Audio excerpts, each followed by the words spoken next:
Fala pessoal, bem-vindos a mais uma análise profunda da nossa série. Hoje a gente vai mergulhar de cabeça em um tema super atual e muito delicado: o fascínio pelo equilíbrio, ou a falta dele, entre a segurança imposta pelo Estado e as nossas liberdades individuais. Pegando os textos e dados mais recentes, vamos usar El Salvador e a Colômbia como nossos grandes laboratórios para entender, na prática, as duras realidades dessa troca. Bom, o nosso roteiro de hoje é bem direto. A gente vai passar por 5 pontos centrais: as origens da crise, a realidade robesiana, a estratégia de El Salvador, o preço dessa proteção toda e, fechando o raciocínio, o espelho colombiano. Vamos nessa? Começando pela parte 1, as origens da crise. Para entender o presente, a gente precisa dar um passinho para trás. Tudo isso começa lá na década de 90. As políticas de imigração do governo Clinton nos Estados Unidos acabaram causando a deportação em massa de jovens salvadorenhos que moravam em Los Angeles. Pensa só, uma juventude que já estava super envolvida na criminalidade das ruas californianas foi mandada de volta para um país que tinha acabado de sair de uma guerra civil e estava devastado. Sem estrutura nenhuma, as chamadas maras, as famosas gangues, simplesmente fincaram raízes nos anos 2000. E a coisa tomou uma proporção tão bizarra que na década de 2010, essas gangues viraram literalmente um estado paralelo, arrancando dinheiro da população através de extorsões diárias e espalhando violência para todo lado.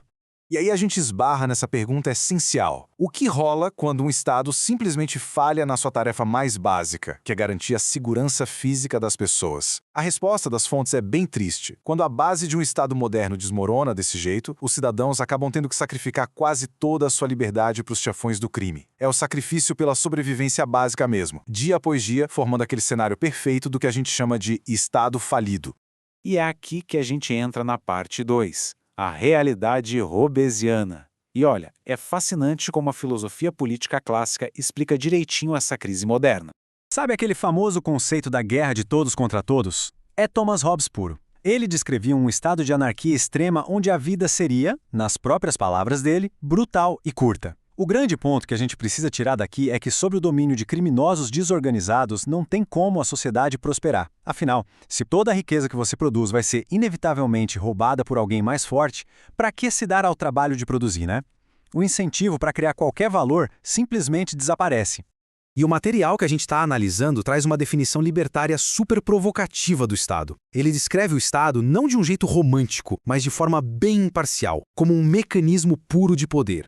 Seria um grupo minoritário que estabelece o monopólio da força com um objetivo muito claro: eliminar a concorrência criminosa. Para quê? Para poder extrair recursos da maioria de um jeito seguro, sempre contando, claro, com a aceitação passiva do povo.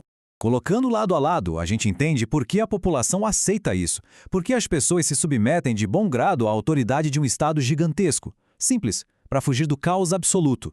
Gangues desorganizadas paralisam a economia, porque aquela rivalidade violenta consome tudo. Em contrapartida, o monopólio estatal, por mais impositivo que seja, afasta os predadores rivais. Ele garante aquela paz mínima necessária para a galera voltar a trabalhar e gerar uma renda estável. Uma renda que, claro, será tributável a longo prazo. Agora, saindo da teoria e indo para a prática, vamos à parte 3. A estratégia de segurança de El Salvador, que começou a rodar em 2019 com Nayib Bukele. Para desmontar uma estrutura tão profunda quanto a das maras, o governo salvadorenho foi para o tudo ou nada, usando mecanismos extremamente agressivos de força estatal. Olha só os passos.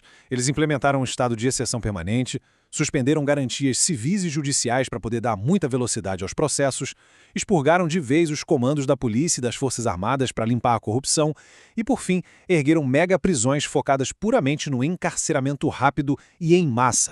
E, gente, do ponto de vista puramente empírico, os resultados são avassaladores. Dá uma olhada nesses números.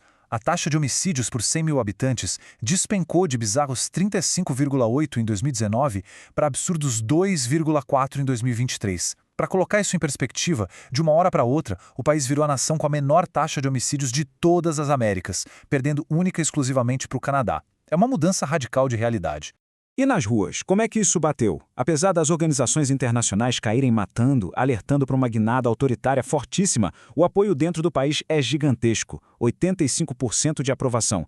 A explicação sociológica dos textos faz todo sentido. Quando um governo consegue devolver a garantia básica de continuar vivo para uma população que até ontem respirava terror, a aprovação estratosférica acaba sendo uma consequência totalmente orgânica. Mas, toda escolha tem sua consequência. E é aí que a gente entra na parte 4, o preço da proteção. Qual é o custo real dessa tranquilidade? 46,39%. Pessoal, gravem bem esse número. Esse foi o aumento brutal nos gastos com segurança pública e defesa sobre o governo atual. Como a gente discutiu na Visão Libertária agorinha, a segurança estatal é, por definição, o monopólio mais caro do planeta de se manter. E essa montanha de dinheiro teve que sair de algum lugar. Esses dados elucidam o verdadeiro dilema da direita política quando o assunto é o tamanho do Estado. A segurança física disparou, fato. A população prisional saltou de menos de 40 mil para quase 100 mil pessoas. Mas a economia sentiu a pancada. A carga tributária para bancar isso tudo subiu de 18,1% para 18,4% do PIB. E o mais grave, o índice de liberdade econômica despencou de 61,8% para 56%. Ou seja, o peso da máquina estatal cobrou a sua taxa da iniciativa livre. Resumindo a ópera, neutralizar as gangues exigiu que a autoridade do Estado crescesse sem freios. A conta que se pagou por andar na rua sem medo incluiu a perda da liberdade de se associar, a realidade de ter comunicações privadas vigiadas, pessoas sendo detidas por longos períodos sem nem terem acusações formais e uma mega concentração de poder nas mãos do executivo. E de tabela, a iniciativa privada econômica acabou ficando sufocada para financiar esse aparato policial todo. O que nos leva para a nossa reta final. Parte 5, o espelho colombiano. Por que será que a vizinhança inteira está de olho nessa experiência salvadorenha? A Colômbia serve como o exemplo perfeito disso. Os relatos mostram um cenário super desesperador por lá agora. Uma estagnação pesada, com a economia crescendo mero 0,6%, combinada com uma criminalidade urbana que perdeu as estribeiras. A sensação nas ruas é de que o cidadão comum está completamente jogado à própria sorte, refém da bandidagem e do avanço de grupos armados no interior do país. Isso ilustra brilhantemente um debate interno gigantesco na América Latina. Os textos questionam por que as ruas colombianas clamam por um Bukele e não por um Milei. É o contraste puro de duas visões. O modelo argentino prioriza secar o Estado para devolver a liberdade econômica para o mercado. Já o modelo de El Salvador faz o exato oposto. Incha o Estado ao máximo para impor a sobrevivência física pela força. A lógica das ruas acaba sendo brutal, mas simples. O medo primário de perder a vida na esquina sempre acaba gritando mais alto que qualquer desejo por reformas econômicas e livre mercado. A sobrevivência sempre vem antes dos negócios. E a gente encerra a nossa análise de hoje com essa reflexão super pesada. Será mesmo que o sacrifício permanente das nossas liberdades civis e da economia de mercado é, no fim das contas, a única saída viável para garantir a proteção física da população na nossa região? É uma linha incrivelmente tênue entre a liberdade e a autoridade absoluta.